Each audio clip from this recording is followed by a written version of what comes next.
మంత్రి Nadendla Manohar AP high court సమీపంలో చిన్మయ విద్యాలయ సంస్థకు శంకుస్థాపన చేశారు. ఈ సందర్భంగా మాట్లాడుతూ రాజధాని ప్రాంతంలో చిన్మయ లాంటి విద్యా సంస్థలు రావడం చాలా సంతోషమన్నారు. సీఎం చంద్రబాబు సంస్థకు 3 ఎకరాలు కేటాయించారన్నారు. ఈ కార్యక్రమంలో తాడికొండ ఎమ్మెల్యే తెనాలి శ్రావణ్ కుమార్ పాల్గొన్నారు.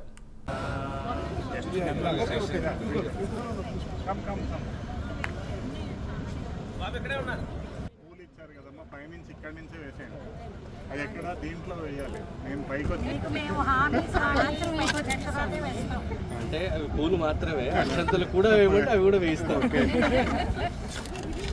ప్రత్యేకంగా దేశవ్యాప్తంగా 85 సుమారు చిన్మయ విద్యాలయాలు ఏర్పాటు చేయడమే కాకుండా సమాజం కోసం, ప్రతి ఒక్కరి అభివృద్ధి కోసం ఎంతో భక్తి శ్రద్ధతో చేస్తున్న కార్యక్రమాల్ని గౌరవ ముఖ్యమంత్రి గారు చంద్రబాబు నాయుడు గారు ప్రత్యేకంగా మన అమరావతిలో 3 ఎకరాల స్థలం ఇచ్చి చిన్మయ విద్యాలయ ఇక్కడ ఏర్పాటు చేయడం అనేది ఒక అద్భుతమైన అవకాశంగా నేను భావిస్తున్నాను. మనస్ఫూర్తిగా పెద్దలు ప్రత్యేకంగా అప్పారావు ఎనలేని కృషి చేశారు. దీనికోసం గౌరవ ముఖ్యమంత్రిగా స్పందించి మన ప్రాంతంలో మనకి ఇటువంటి విద్యాలయం రావడం అనేది నిజంగా మనందరం గర్వించాల్సిన విషయం. ఖచ్చితంగా భావితరాలకి మన సంస్కృతి నేర్పడమే కాకుండా సాంకేతిక పరిజ్ఞానం కూడా పూర్తి స్థాయిలో వాళ్ళకి అందుబాటులో ఉండే విధంగా వారు చేస్తున్న కార్యక్రమాలని మనస్ఫూర్తిగా రాష్ట్ర ప్రభుత్వం తరఫున వారికి ప్రత్యేకంగా అభినందనలు తెలుపుతున్నాను. సార్, ఎడ్యుకేషన్ ఎంతవరకు 10th క్లాస్ వరకు.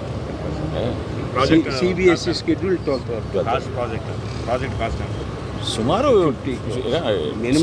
సుమారు ముందుగా వాళ్ళు ఏర్పాటు చేసేది దీంట్లో 26, టోటల్గా 50 కోట్ల రూపాయల వరకు వాళ్ళు పెట్టుబడి పెట్టి చేస్తున్నారు.